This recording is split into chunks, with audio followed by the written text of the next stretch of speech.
Very good afternoon to all of you. कैसे हैं आप लोग? आप लोग अच्छे होने चाहिए, है ना? भी किसी को भी इस नेगेटिव एरिया में नेगेटिव नहीं होना है, पॉजिटिव रहना है, पॉजिटिविटी के साथ ओवरकम करना है इस सिचुएशन को, इस टाइम को, इस पैंडेमिक को। तो गाइस बिल्कुल भी आप घबराइएगा मत। अगर आपके किसी रिलेटिव या आपके फ्रेंड को बाय गॉड ना करे, अगर कुछ ऐसा हो जाता है तो प्लीज आप घबराना मत और इस टाइम को ओवरकम करना विद पॉजिटिविटी के साथ, ठीक है? उसी पॉजिटिविटी के साथ मैं आप सबका अपने चैनल पे वेलकम करती हूँ SDN अकेडमी में। और आपको पता है इस चैनल में आपको बहुत वीडियोस मिलती हैं जो आपके लिए यूजफुल होती हैं, हेल्पफुल होती हैं, बेनिफिशियल होती हैं, इन्फॉर्मेटिव होती हैं। बहुत सारी चीजें हैं जो हम आपके लिए लेके आते हैं। आपके लिए जो शॉर्ट ट्रिक्स है वो हम प्रोवाइड कर रहे हैं। आपकी स्टडी पे कोई इफेक्ट ना पड़े, इसके लिए हम डेली बेसिस पे लेक्चर्स अपलोड करते हैं। हम आपको अपना टाइम डोनेट कर रहे हैं, हम आपको अपना टाइम दे रहे हैं। तो गाइज आपसे भी तो कुछ मिलना चाहिए ना हमें, थोड़े से रिवॉर्ड के लिए। अगर आपको हमारे लेक्चर्स अच्छे लग रहे हैं तो प्लीज हमें एक छोटा सा रिवॉर्ड दे दीजिए। हमारे चैनल को ज्यादा से ज्यादा शेयर कर दीजिए, सब्सक्राइब कर दीजिए, और अगर आपको हमारी वीडियोस अच्छी लग रही है तो लाइक भी कीजिए। और अगर किसी टाइप का कोई भी डाउट है तो वो आप कमेंट सेक्शन में हमें बिना किसी झिझक के बता सकते हैं, ठीक है? तो आज का हम लेक्चर शुरू करते हैं। This is lecture number 10। That means हमने पूरे 9 लेक्चर्स जो है वो कवर कर लिए हुए हैं +1 फिजिक्स के। तो अगर कोई बच्चा न्यू है तो वो जाके पहले वो लेक्चर्स देख ले, फिर वो ये वाला लेक्चर दे। डिस्क्रिप्शन में भी उसे लिंक दे दूंगी। तो चलिए स्टार्ट करते हैं आज का लेक्चर। आज का लेक्चर है नॉन यूनिफॉर्म मोशन के ऊपर, राइट?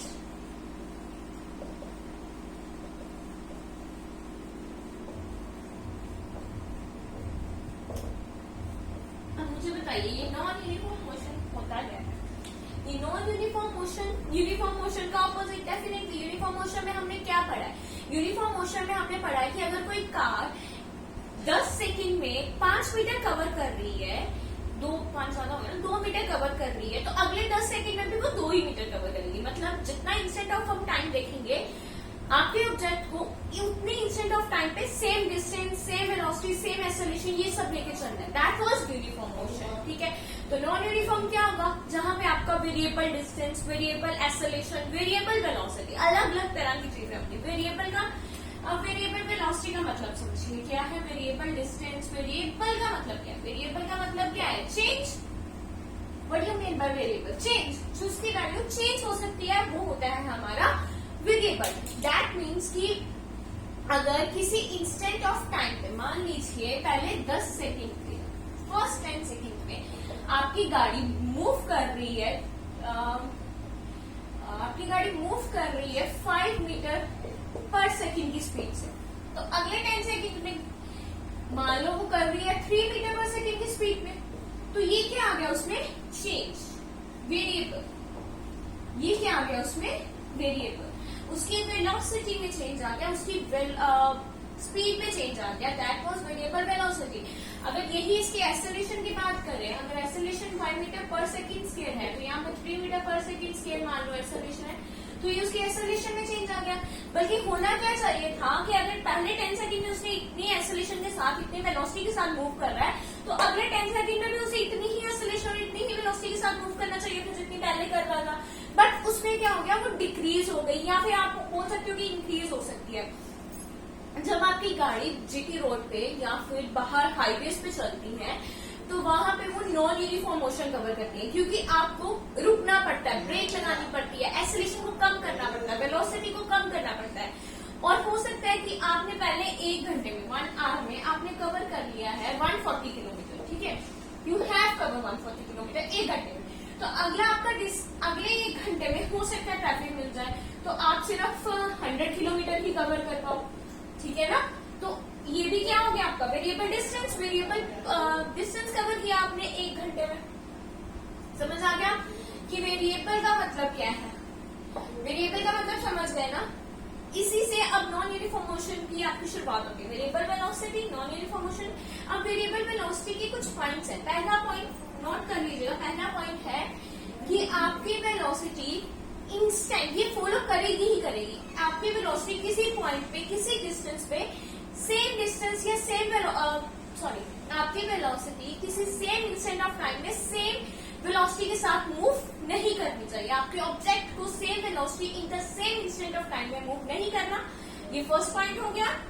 सेकंड पॉइंट है कि ये जो मोशन है इसका जो ग्राफ आता है वेलोसिटी टाइम ग्राफ वो कभी भी स्ट्रेट नहीं आएगा, ठीक है।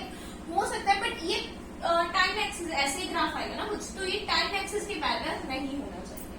ऐसा कुछ बाकी और कुछ भी हो सकता है बट ऐसा नहीं होना चाहिए। पोजीशन टाइम ग्राफ जो आता है आपका ऐसा लीनियर वाला ऐसा आता है ना, तो वो पोजीशन टाइम ग्राफ भी ऐसा नहीं होना चाहिए। ये 3 पॉइंट्स जब आपके आ गए, आपको मिल गए, तो ये पॉइंट किसका होगा? Non uniform motion. मैंने जो 3 पॉइंट्स बताए, पहला कि इंस्टेंट टाइम पे वेलोसिटी डिफरेंट, ठीक है। वीटी ग्राफ आपका ऐसा नहीं होना चाहिए और पोजीशन टाइम ग्राफ भी ऐसा नहीं होना चाहिए। किसी और शेप में हो, जैसे मर्जी शेप हो, ऐसे हो जाए ऐसे हो जाए, बट ये नहीं होना चाहिए। Got it? होप सो आपको नॉन यूनिफॉर्म मोशन समझ आ गया। नेक्स्ट हम पढ़ेंगे instantaneous velocity and instantaneous acceleration क्या है।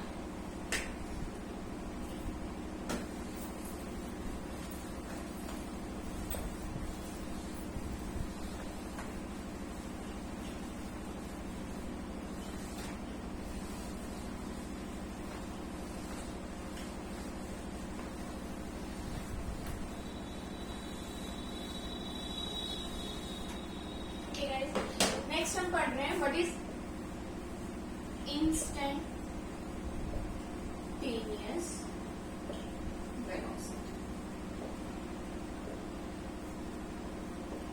इंस्टेंटेनियस वेलोसिटी मतलब your velocity at the instantaneous point of your distance. मतलब मान लो कि आप कोई डिस्टेंस कवर कर रहे हो तो उसकी उस टाइम की जो आपकी इंस्टेंटेनियस वेलोसिटी होनी चाहिए किसी पॉइंट पे। आप मान लो आपको पता है कि जो पोजीशन टाइम ग्राफ होता है जब एक्सेलरेशन कांस्टेंट होती है तो वो कुछ ऐसे आता है, पैराबोलिक इन शेप आता है ना, इस तरह से ऐसा आता है ना।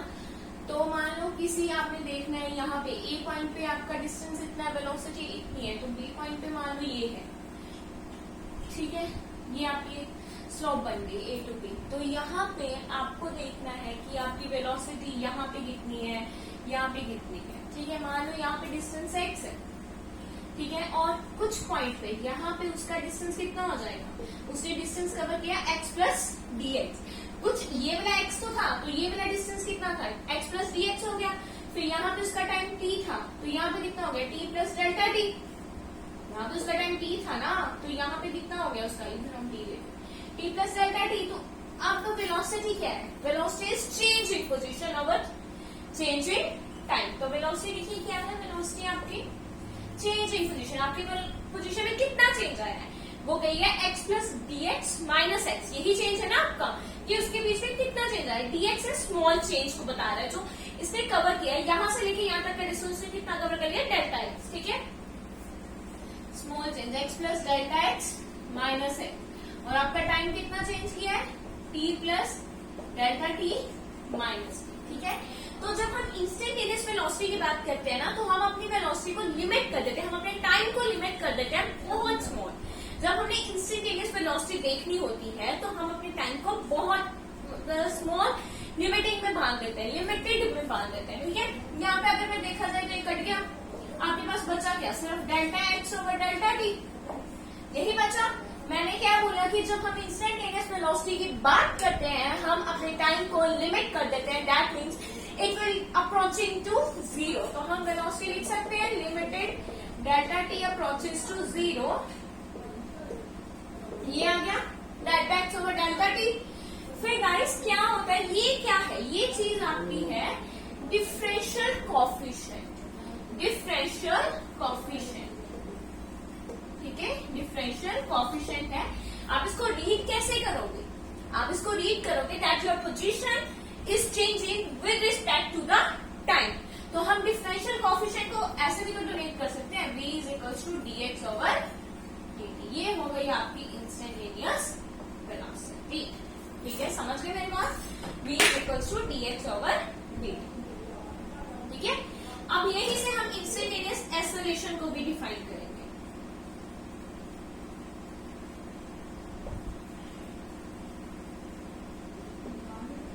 मुझे बताइए एक्सेलरेशन क्या होती है? एक्सेलरेशन होती है change in velocity over time, कि कितना चेंज हो रहा है आपकी वेलोसिटी में, यही होती है ना। तो अगर मान लो आपकी वेलोसिटी v है, फिर हम मान लीजिए आपकी वेलोसिटी v से v to v plus delta v की तरफ चेंज हो रही है, एंड टाइम चेंज हो रहा है t to t plus delta t की तरफ। तो यही आ जाएगा यहाँ पे, जब हम इसको पुट देखिए, पुट कीजिए, एक्सेलरेशन कितना आ जाएगा, v plus delta v minus v over t plus delta t minus t, यहाँ से v भी कट गया, t से t कट गया। एक्सेलरेशन कितना बचा, delta v over delta t। अब v मतलब यहाँ पे भी हमने क्या करना है, इस टाइम की वैल्यू को लिमिट कर देना। आई एम डूइंग हियर, देखिएगा यहाँ पे हम टाइम की वैल्यू को लिमिट कर देंगे।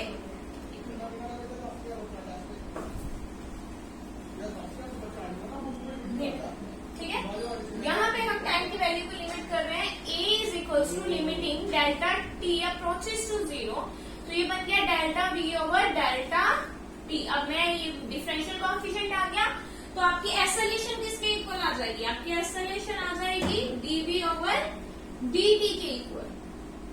v की वैल्यू यहां से उठा के इसमें पुट कीजिए, d स्क्वायर, देखिए मैं बताती हूँ d स्क्वायर कैसे है। v पुट कीजिए, क्या है, dx ओवर dt, नीचे क्या आ गया dt, ये कितने t हो गए, 2, मल्टीप्लाई करेंगे तो क्या आ जाएगा, d square x over dt square. ये आपकी आ गई इंस्टेंटेनियस एक्सेलरेशन। ठीक है, ये आपकी आ गई इंस्टेंटेनियस एक्सेलरेशन। हमने यहाँ पे सिर्फ d की वैल्यू पुट की, dx ओवर dt, यहाँ पे dt मल्टीप्लाई हुई d स्क्वायर x, और यहाँ पे आ गया dt का स्क्वायर। ठीक है गाइस, आपको अच्छे से समझ आ गया ये इंस्टेंटेनियस एक्सेलरेशन और इंस्टेंटेनियस वेलोसिटी। इसको कैसे, इसका मतलब हम इस समझ आ गया ना।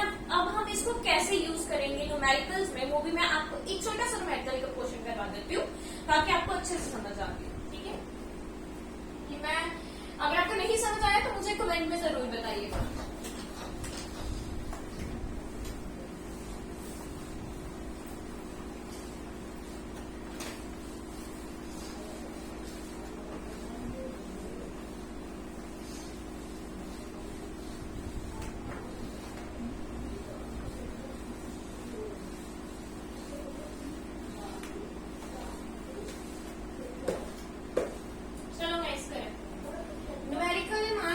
कि आपको x की वैल्यू देनी है 80 प्लस बीटी स्क्वायर। ठीक है, आपको उन्होंने बोला है कि इंस्टेंटेनियस x आपका पोजीशन है यहाँ पे, ठीक है, और a भी कांस्टेंट, ये पोजीशन है और a एंड b क्या है, कांस्टेंट है, और आपको पता है कि हम differentiation with respect to t करेंगे। आपको instantaneous velocity and instantaneous acceleration को फाइंड करना। इंस्टेंटेनियस वेलोसिटी की वैल्यू क्या थी, dx ओवर dt, x की वैल्यू पुट कीजिए 80 प्लस bt का स्क्वायर। डेरिवेट कीजिए इसको, जब हमने डेरिवेट किया यहाँ पे क्या आ गया, a कांस्टेंट है, क्योंकि d का जब dt के साथ डेरिवेटिव करेंगे तो वो क्या बन जाएगा, dt 1 हो जाएगा। आपको पता है ना डेरिवेशन के रूल्स, नहीं पता तो मुझे प्लीज बता दीजिएगा। तो d ओवर dt यहाँ पे क्या आ जाएगा, d टू t। कैसे किया ये वाला मैं समझा देती हूँ। d ओवर dt जब हम dt स्क्वायर से कर रहे हैं ना, तो b तो कांस्टेंट है, b बाहर आ गया, अंदर बचा क्या, dt का स्क्वायर ओवर dt। ये बचा कि हमें विद रिस्पेक्ट dt के करना है, तो ये क्या होता है कि इसकी पावर एक आगे आ जाती, जो पावर होती है वो आगे आ जाती है, और उसमें से हम 1 माइनस कर देते हैं, 2 माइनस 1 तो b2 ये आ गया।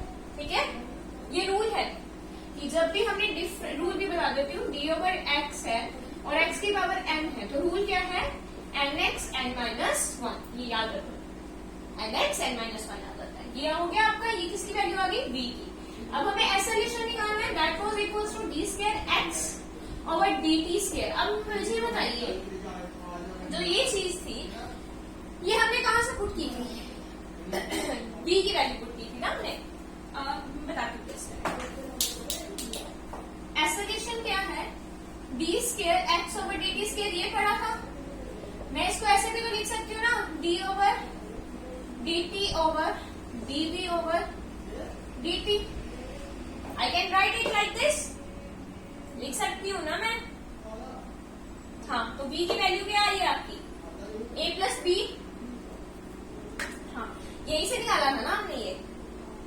तो देखिए यहाँ से ये निकाला था हमने, यहाँ से राइट किया था। तो मैं इसको सिंपल लैंग्वेज में लिख सकती हूँ कि एसोलेशन आपका dv ओवर dt है।